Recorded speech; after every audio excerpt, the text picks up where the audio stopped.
దేవానికి వందనాలు, స్తుతులు, స్తోత్రములు తండ్రి. గడిచిన పునరుద్ధాన దినము నుంచి ప్రభా ఈ పునరుద్ధాన దినము వరకు మమ్మల్ని సజీవమైన రెక్కల చాటున కాచి కాపాడి భద్రపరిచి ఈ రోజున ప్రభా నీ మందిరములో కూడుకొని నిన్ను స్తుతించడానికి కృప చూపించినందుకు నీకు వందనాలు ప్రభా.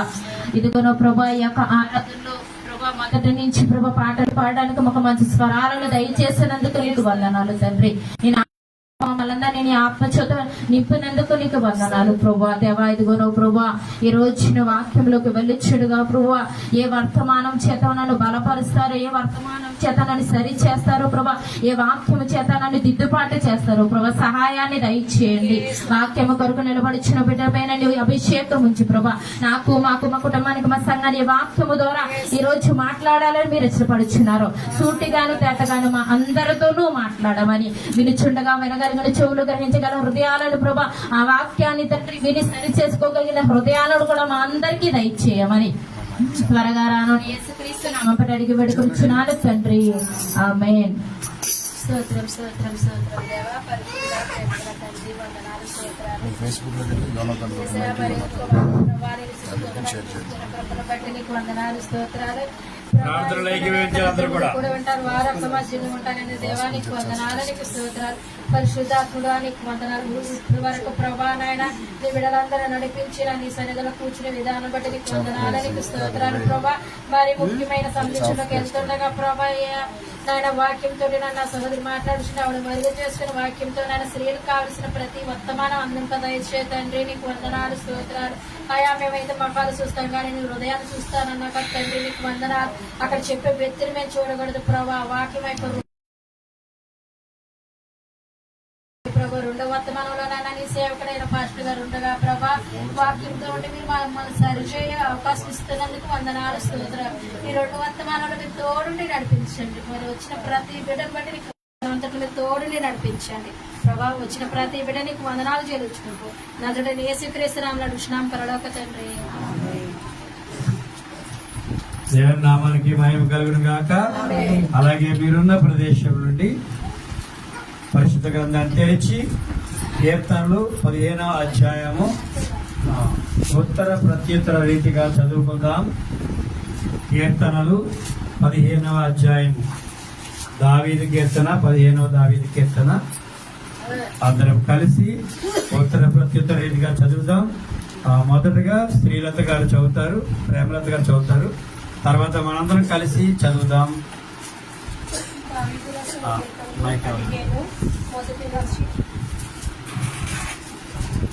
యెహోవా నీ గుడారములో అతిథిగా ఉండదగిన వాడెవడు? నీ పరిశుద్ధ పర్వతము మీద నివసింపదగిన వాడెవడు? యథార్థమైన ప్రవర్తన కలిగి నీతిని అనుసరించు హృదయపూర్వకముగా నిజం పలుకువాడే. అట్టి వాడు నాలుకతో పొల్లెమిలాడడు, తన చిలికానికి కీడు చేయడు, తనకు పొరుగువాని మీద నింద మోపడు. అతని దృష్టికి నీచుడు అసహ్యుడు. యెహోవా యందు భయభక్తులు గల వారిని సమ్మానించుము. అతడు ప్రమాణము చేయగా నష్టము కలిగెను, మాట తప్పడు. తన ద్రవ్యమును వడ్డీకి నిరపరాధిని చెరుపుడికై లంచము పుచ్చుకొనడు. ఈ ప్రకారము చేయవాడు ఎన్నడూనూ కదల్చబడడు. అందరూ కూర్చోండి.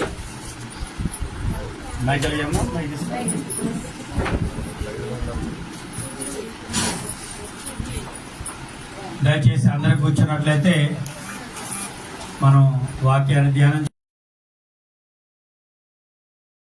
ఉమెన్స్ డే అంటే స్త్రీల యొక్క దినము. ప్రత్యేకంగా దైవజనరాలు చర్చ్ ఆఫ్ క్రైస్ట్ సంఘ కాపరి యొక్క పాస్టమ్మ గారు మరి మనతో దేవుని యొక్క మాటలు పంచుకుంటారు. సమయాన్ని ఆవిడకి అప్పగిస్తారు. చప్పట్లతో వేదిక మీద ఆహ్వానిద్దాం.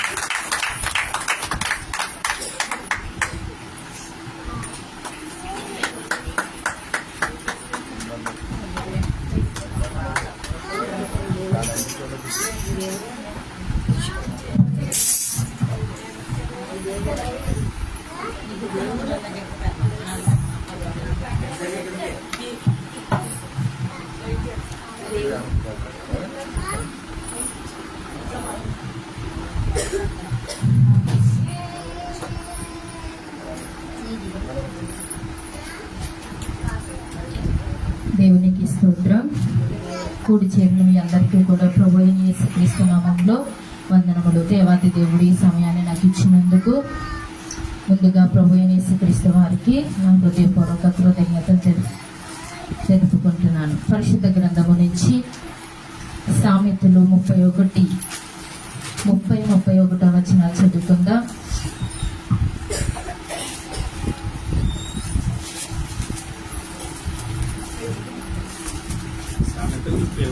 సామెతలు 31:30 కలిగి ఉన్నాము గాని ప్రభువా, నీ యందు భయముతోనూ భక్తితోనూ మా జీవితాలను మేము కొనసాగిస్తున్నామో లేదో ఈ రోజు వాక్యముతోనూ మాకు తోటి సూటిగాను మీరు మాట్లాడండి ప్రభువా. నీకు వందనాలు తండ్రి. ఈ రోజున ప్రపంచమంతా ప్రభా స్త్రీల దినోత్సవం జరుపుకొనిచుండగా ఒక స్త్రీగా నా బాధ్యత ఏంటి, ఒక స్త్రీగా నా తల్లిగా ఉన్న నా బాధ్యత ఏంటి, ఒక స్త్రీగా ఒక యవ్వనరాలుగా ప్రభా నేను ఏ విషయంలో అయితే దేవుని సన్నిధిలో భయభక్తులు కలిగి జీవించాలో ప్రభా ఆ వాక్యాలన్నీ కూడా సూటిగాను తేటగాను మాతో మాట్లాడుచున్న దైవ సేవకుల నోట నీ మాట నుంచి ధైర్యముతో మాట్లాడగలిగిన కృపను నీ నోటి వాక్యం బిడ్డ నోట నుంచి మా అందరితోనూ మాట్లాడమని త్వరగా రానున్న యేసుక్రీస్తు నామమున అడిగి వేడుకొనుచున్నాను తండ్రి, ఆమేన్. పరిశుద్ధ గ్రంథములో సామెతలు గ్రంథము 31 వచనాల్లో అందము మోసకరము, సౌందర్యము వ్యర్థము, ఈ రెండింటినే మనం విడిచిపెట్టాము. కానీ రెండవ మాటగా యెహోవా యందు భయభక్తులు కలిగిన స్త్రీ కొనియాడబడును, చేసిన పనిని బట్టి అట్టి దానికి ప్రతిఫలం ఇయ్యను. దేవుడు నువ్వు చేసిన పనిని బట్టే నీకు ప్రతిఫలాన్ని ఇస్తాడు. నువ్వు ఏ పంటనైతే కోస్తావో అదే పంట తిరిగి దేవుడు నీకు ఇస్తాడు. నువ్వు ఎవరికైనా సహాయము చేస్తే తిరిగి మళ్ళీ నీకు సహాయము కలుగుతుంది. కానీ పరిశుద్ధ గ్రంథములో స్త్రీగా మనం ఉన్నాము కాబట్టి ఒక స్త్రీ ఎలా ఉంటే మనము దేవుని యందు భయభక్తులు కలిగి ఉంటాం, మనం చేసిన పనిని బట్టి మనము ప్రతిఫలం పొందుకుంటామో మనం ఈ రోజు నేర్చుకుందాం. పరిశుద్ధ గ్రంథము నుంచి కొలస్సీలకు రాసిన పత్రిక 3వ అధ్యాయము 18వ వచనం.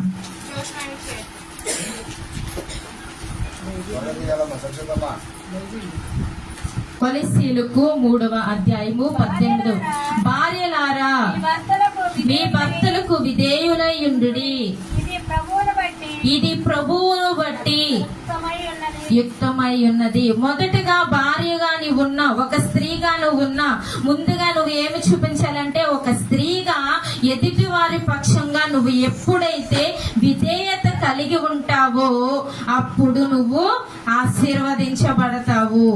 ముందుగా ఒక స్త్రీగా ఒక పురుషునిగా మనము ఒక వ్యక్తిగా ఉన్నప్పుడు ముందుగా మనం ఏం చేయాలంటే ఒకరి పట్ల విధేయత కలిగి ఉండాలి. విధేయత లేకుండా దేవునికి ఇష్టలయ్యుండుట అసాధ్యము. అవునా కదండి? ఒకరికి మనము నచ్చాలి అంటే ముందుగా మన మాట తీరు మనకి కరెక్ట్ గా ఉండాలి. ఎవరి దగ్గరికన్నా వెళ్ళి అమ్మా నాకు కొంచెం పెట్టు అంటావా? అమ్మా పెట్టు అంటారా?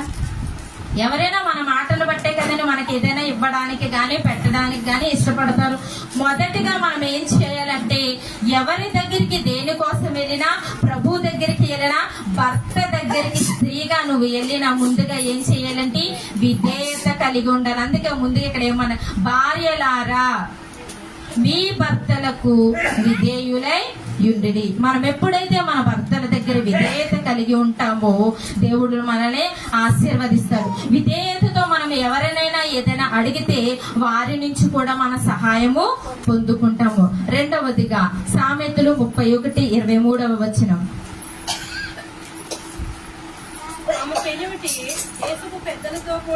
ఆమె పెనిమిటి దేశపు పెద్దలతో కూడా కూర్చుండును, గవని యొద్ద పేరుగొనిన వాడై యుండును. రెండవదిగా మనం ఏం చేయాలంట, మన భర్త ఉన్న స్థితిలోనే మన భర్తను మనము గౌరవించాలి. నువ్వు గౌరవించకుండా నీకు గౌరవం కావాలి, వీళ్ళు నన్ను ఇది అంటున్నారు కనీసం నేనేంటో కూడా గుర్తించట్లేదంటే ముందుగా నువ్వు గౌరవిస్తున్నావా? నీ భర్తను నువ్వు గౌరవిస్తున్నావా? తాగుబోతాడో తిరిగిపోతాడో ఎవరో, కానీ దేవుడు నీకు ఇచ్చిన శిరస్సు ఎవరండి? నీ భర్త. నీ భర్తను నువ్వు గౌరవించకుండా నేను గౌరవించబడాలి అనుకోవడం అవిధేయత అవుతుంది.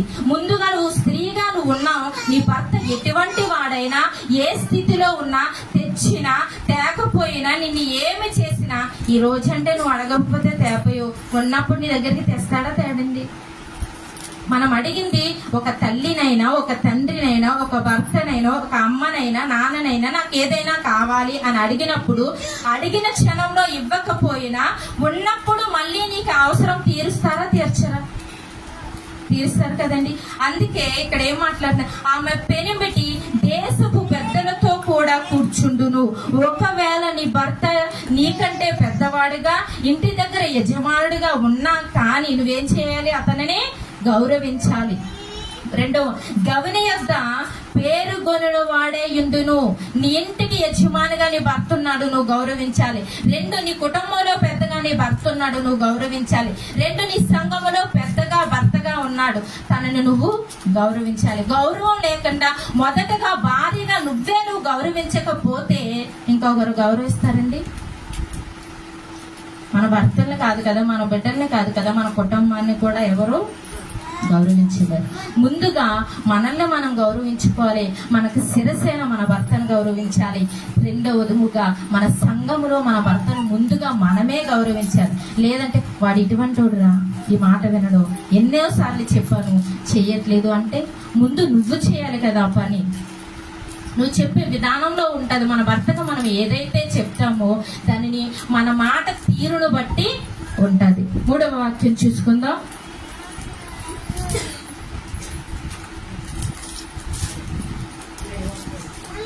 తీతుకు రాసిన పత్రిక 4వ అధ్యాయము, తీతుకు 2వ అధ్యాయము 4, 5 వచనాలు.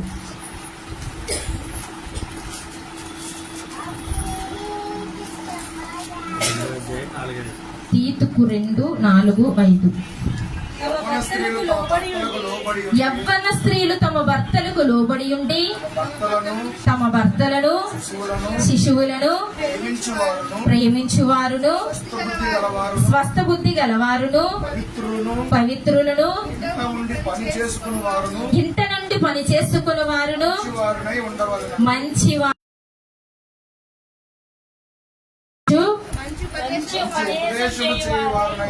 మంచి ఉపదేశము చేయువారునై ఉండవలెననియు బోధించుము.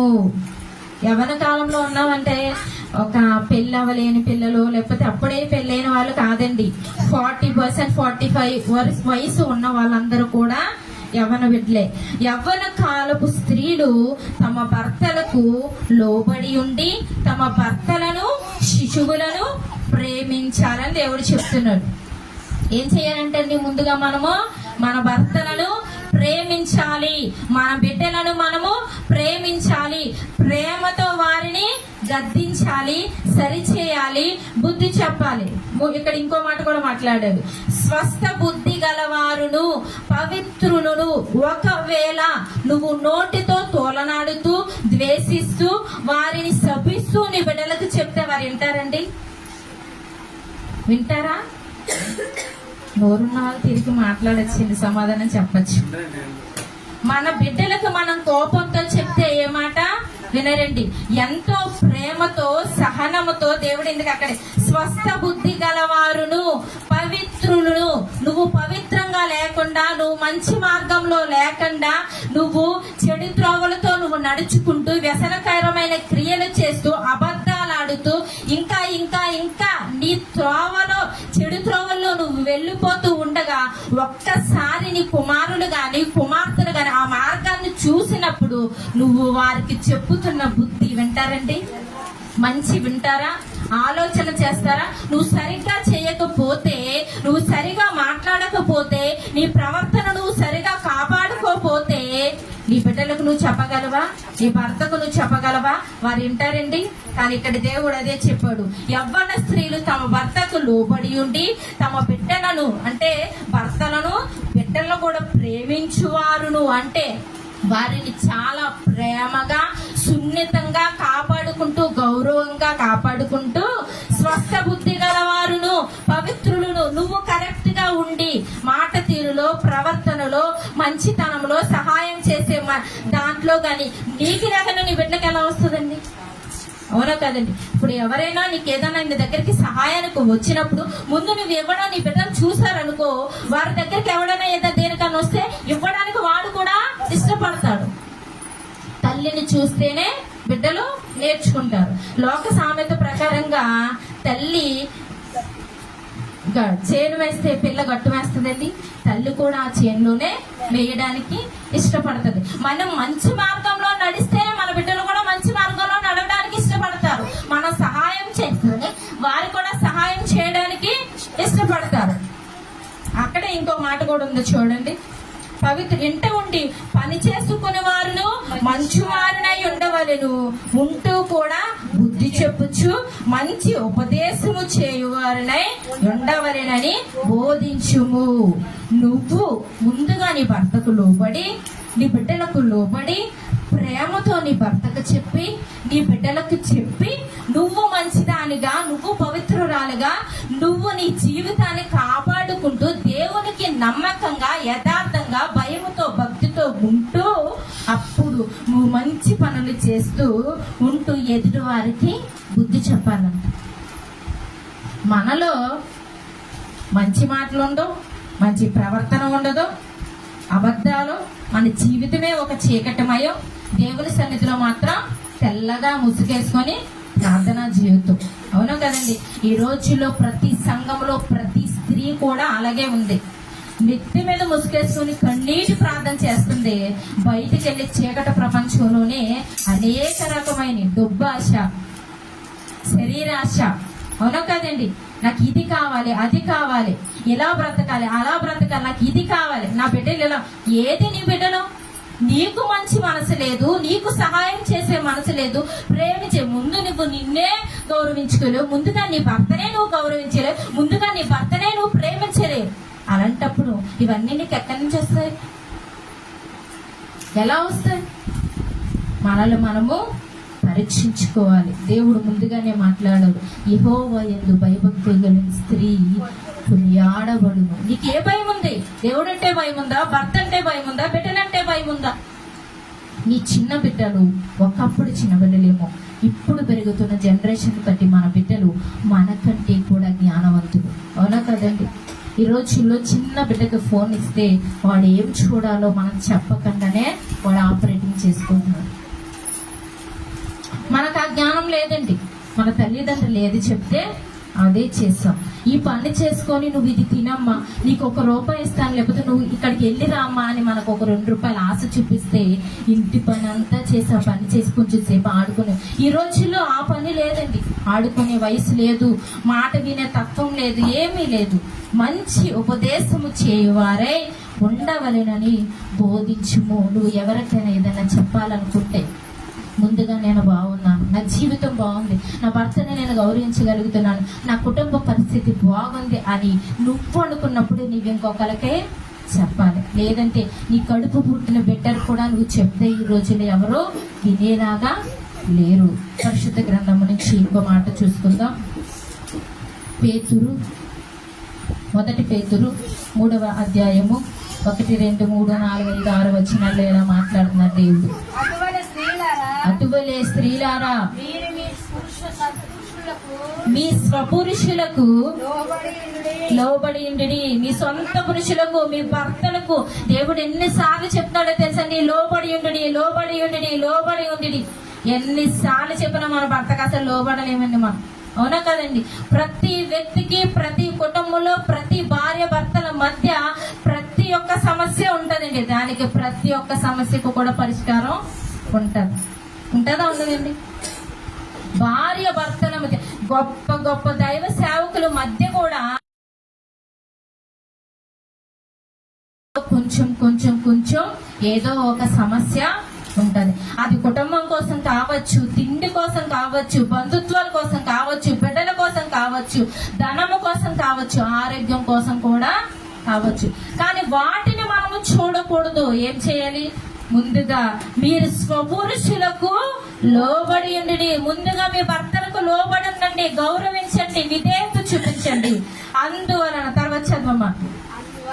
అందువలన వారిలో ఎవరినైనను వాక్యమునకు అవిధేయులై వారు భయముతో కూడిన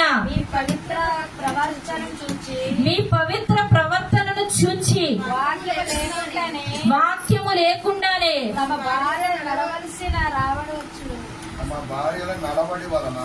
భార్యల నడవలి వలన రాబట్ట వచ్చును. ఒకవేళ నీ భర్త మందిరానికి రావట్లేదేమో, ప్రార్థన జీవితం కలిగి లేడేమో, ఒకవేళ లోకానుసారంగా తిరుగుచున్నాడేమో, నిన్నైతే మందిరానికి పంపిస్తున్నారు కదండి, అవునా కదా? మీ భర్తలో నేను ప్రార్థనకి రావట్లేదు, నేను ఇక్కడ ఉన్నాను అక్కడ ఉన్నానని మిమ్మల్ని అయితే మందిరానికి పంపించకుండా ఆపేయట్లేదు కదా. అక్కడ అందుకే అదే చెప్తున్నాడు.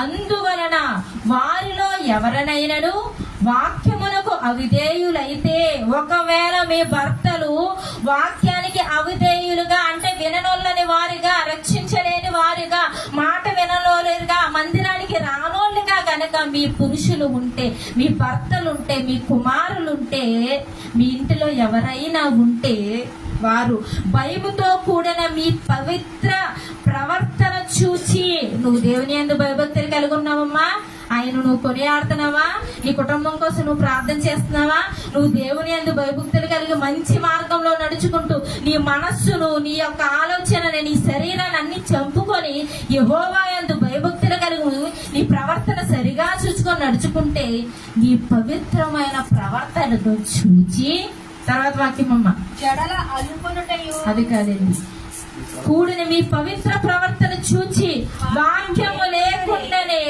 తమ భార్యల నడవవలసిన రాబట్టవచ్చును. ఒకవేళ నీ జీవితం పవిత్రంగా ఉండి నువ్వు నీతి గల దానిగా, యథార్థవంతురాలుగా, దేవుని యందు భయభక్తులు గల దానిగా, ప్రేమించే దానిలాగా, బుద్ధి చెప్పే దానికిలా, ఖండించే దానికిలాగా నువ్వు దేవుని యందు పవిత్రమైన దానిలాగా ఉంటే గనుక, తాగుబోతోడైనా గాని, తిరిగిపోతోడైనా గాని, వ్యసనపరుడైనా గాని నీ ప్రవర్తన చూసి దేవుని మందిరానికి వస్తాడా రాడండి? ఖచ్చితంగా వస్తాడు. ఎందుకంటే నీ యొక్క ప్రవర్తన ఎలా ఉందండి? యెహోవా యందు భయభక్తులు కలిగిన స్త్రీ కొనియాడబడును. నువ్వు నీ భర్త చేత ఏం పడుతున్నావండి? అప్పుడు నీ ప్రవర్తన బట్టి నీ భర్త జడుస్తాడో జడవడండి. అయ్యో, నా భార్య దేవుని మందిరానికి వెళ్ళింది, నా భార్య ప్రవర్తన పరిశుద్ధంగా ఉంది, నా భార్య నన్ను ఎప్పుడు తోలనాడలేదు, నా భార్య నన్ను గౌరవిస్తుంది, నన్ను గౌరవిస్తూనే నా కుటుంబం కోసం కష్టపడుతుంది, నా బిడ్డలను ప్రేమిస్తుంది అని మనసు ఏదో క్షణంలో మారి నీ పవిత్రమైన ప్రవర్తన బట్టి అతన్ని కూడా నువ్వు మందిరానికి నడిపించవచ్చు. తర్వాత జడలు అల్లుకున్నటియు, బంగార నగలు పెట్టుకున్నటియు, వస్త్రములు ధరించుకున్నటియును, వెలుపటి అలంకారములు మీకు అలంకరముగా ఉండకూడదు. తర్వాత సాధువైనట్టు మృదువైనట్టును గుణములను అక్షర అలంకారముకు మీ హృదయపు అంతరంగ స్వభావమును మీకు అలంకారముగా ఉండవలెను. నువ్వు ఎవరితో మాట్లాడిన మృదువుగా, ప్రేమతో, జాలితో, వినయముతో, విధేయతతో మాట్లాడి నీ మాట ప్రవర్తన బట్టి నీ భర్తను రక్షించుకోవచ్చు, నీ కుటుంబాన్ని రక్షించుకోవచ్చు. నీ సంఘంలో ఇంకా ఎవరైనా మారు మనసు పొందలేని వారుగా, భర్తకు విధేయత చూపించలేని వారుగా, రాత్రి మాస్టర్ గారు చెప్పారండి, ఏమని చెప్పారా? ఆత్మఫలాల కోసం చెప్పారండి. మీరు ఆత్మఫలాలన్నీ ఎన్ని ఆత్మఫలాలు ఉన్నాయండి? 9. ఆ పైన ఇంకొకటి కూడా ఉన్నాయి. ఏమున్నాయండి అవి? శరీర సంబంధమైన త్యాగం. వాటన్నిటిలో ఏది ఒక్కటి మన జీవితాలలో ఉన్న మనము పరలోకానికి చేరుకోలేము, మన కుటుంబాలను మనము కట్టుకోలేము. అక్కడే అలా మాట్లాడుకుంటే, అటువలే పూర్వము దేవుని ఆశ్రయించిన పరిశుద్ధ స్త్రీలను తమ స్వపురుషులకు లోబడి ఉండుట చేత తమను తాము అలంకరించుకునేది. అటువలే పూర్వపు స్త్రీలు ఈ జనరేషన్ లో కనుక దేవుణ్ణి తెలుసుకొని ఉండి కూడా దేవుని మందిరంలో నేను పరిశుద్ధురాల్ని, యథార్థవంతురాల్ని, నీతివంతురాల్ని, నాకంటే గొప్పవాడు ఎవడో లేడని ఒకవేళ మా హృదయంలో అటువంటి అహంకార స్వభావం ఏమైనా ఉన్నా గానీ దేవుడు ఇంకో మాట, పూర్వము ఉందా లేదండి, మనకంటే ముందు తరము, అంతకంటే ముందు తరములో పూర్వములో ఉన్న స్త్రీలంట ఏం చేశారంట, దేవుని ఆశ్రయించి పరిశుద్ధ స్త్రీలను తమ స్వపురుషులకు లోబడి ఉండుట చేత తమను తాము అలంకరించుకొనిరి. ఆ మనసు ఇప్పుడు మనకు ఉందండి. ఆ యొక్క దాన్ని ఏమంటారు, లోబడే తత్వం, వినయ తత్వం, వినే మనసు ఈ రోజుల్లో మనకుందండి. ఈ వయసు గల వారికి మనకుందా? పూర్వములో మన అమ్మమ్మలు, మన నానమ్మలు, మన మేనత్తులు, మనకంటే పెద్దవారు భర్త తాగుబోతాడైనా, తిరిగిపోతాడైనా, కూడెట్టినా, ఎట్టకపోయినా, ఎవరు ఎన్ని అనుకున్నా గాని దేవుని యందు భయభక్తులు కలిగి స్త్రీలంట తమ స్వపురుషులకు లోబడి ఉండి తమను తాము అలంకరించుకున్నారంట. దేంతో అలంకరించుకున్నారంటే, అయ్యో తన చాలా మంచిదిరా, తన కుటుంబాన్ని తను కట్టుకుందిరా, తన ప్రార్థన జీవితాన్ని, మీకు తెలుసా తెలీదు, మీరు లైవ్ చూసారో లేదు, మా ఇంటి దగ్గర ఫిబ్రవరి 25వ తారీఖున ప్రార్థన జరిగిందండి. మీ అందరికీ తెలుసో తెలీదో కాదు.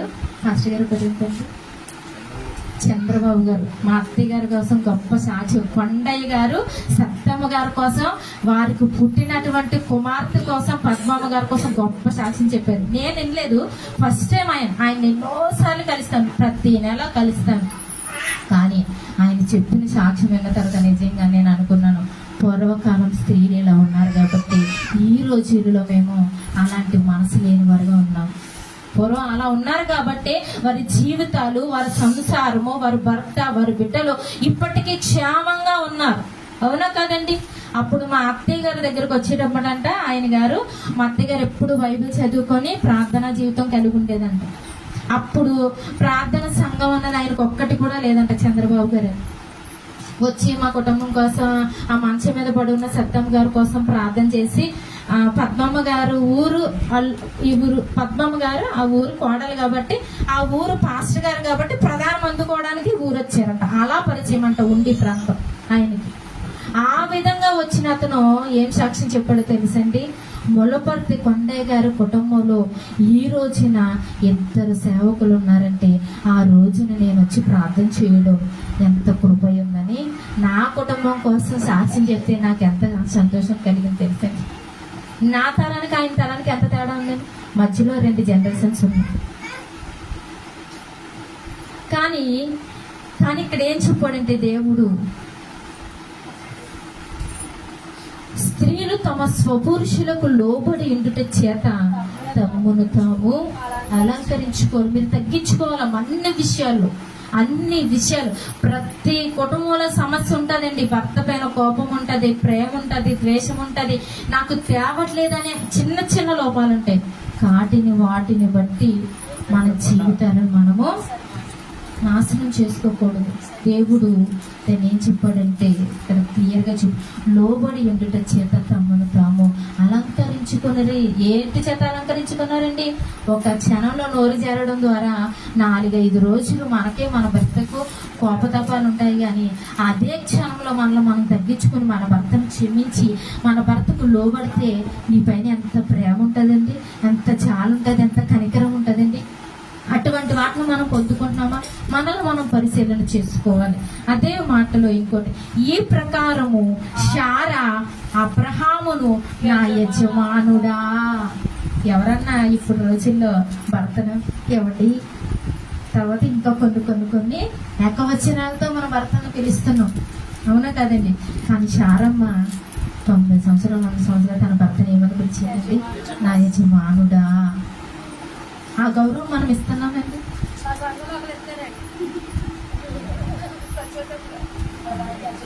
నా యజమానుడు, ఆ గౌరవం మనం ఇస్తున్నామండి. మన భర్తలకు మనం ఇస్తున్నామా? మన బిడ్డలకు మనం ఇస్తున్నామా? మనం మన బిడ్డలను కూడా గౌరవించలేకపోతున్నాం. మనము మన బిడ్డల్ని చాలా దూషిస్తున్నాం. ఎరా ఏంట్రా పనికి ఈ మాటలే కాదండి, నాన్న ఏంటి బాబు చెప్పమ్మా. నా భర్తకి నాకు కొన్నిసార్లు డిస్కషన్ వెళ్ళింది, మా చెప్పు బావా. ఎప్పటికీ నేను చిన్నపిల్లలైనా పెద్ద చెప్పు బావా ఏంటి నాన్న అంటే, బావా అంటే నేను నీ బాబుని కాదు అంటాడు. కానీ ఆ మాట నాకు ఎందుకో తెలీదు, చాలా సంతోషాన్ని కలిగిస్తుంది. బాబు బావా అంటే వాళ్ళని చిన్న పిల్లలుగా పిలిచిన వారమై అయి ఉంటాం. అలా మనం గౌరవించినప్పుడు వారి హృదయంలో ఏదైనా కలుతున్నా, వారిలో ఏదైనా బాధ ఉన్నా మనలో షేర్ చేసుకోవడానికి ఒక్కప్పుడు కాకపోతే ఇంకొకసారైనా ఇష్టపడుతూ ఉంటారు. మన బిడ్డను మనం గౌరవించాలి, ప్రేమతో పిలుచుకోవాలి, మనల్ని వాళ్ళని చాలా రెస్పెక్ట్ చేయాలి. విలువ మనకిచ్చిన బహుమానాలు ఎవరండి? మన బిడ్డలు. మనకిచ్చిన శిరస్సు ఎవరండి? మన భర్త. వీరినే మనం గౌరవించకపోతే మనం దేవుని యందు భయభక్తులు గలవారండి. నా ముందు పుట్టి పెరిగిన పిల్లలు ఈ రోజుల్లో తమ భర్తను ఎలా పిలుస్తున్నారు తెలుసా? నేను కాక అన్నయ్య విన్నానండి, మళ్ళీ చెప్పుకోవడం ఎందుకు కానీ అసలు అలా పిలవకూడదండి మన భర్తని. కొన్నిసార్లు నువ్వు ఎంతో కోపంలో ఒకవేళ నోరు తోడలాడతావేమో, మనుషులు మన శరీరం ధరించుకొని ఉన్నాం, ఈ లోకంలో మనం బ్రతుకుతున్నాం కాబట్టి మాటను మనం అదుపు చేసుకోలేకపోతామేమో. కానీ వెంటనే నువ్వు రిలీజ్ అయ్యి ప్రభు సన్నిధిలో క్షమాపణ అడిగి నీ భర్తను నువ్వు హత్తుకున్నట్లయితే దేవుడు ఖచ్చితంగా నీకు కృప చూపుతాడు. రెండవదిగా సామెతల గ్రంథము 31వ అధ్యాయము 15 నుంచి 27 వచనాల్లో దేవుడు ఇలా మాట్లాడతాడు.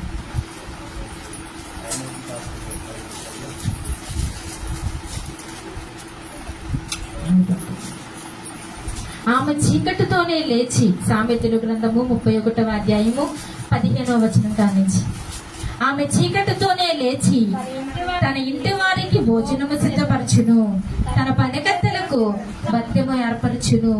ఆమె ఫలమును చదవండి. ఆమె పొలము చూచి దానిని తీసుకొనిను, తాము కూడబెట్టిన ద్రవ్యము పెట్టి ద్రాక్ష తోట ఒకటి నాటించును. ఆమె నడుకట్టు చేత నడుము బలపరుచుకొని చేతులతో బలముగా పనిచేయును.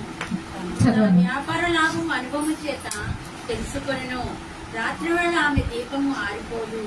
ఆమె పంటను చేత పట్టుకొనిను, తన వ్రేళ్లతో కుదురు పట్టుకుని పడుకును.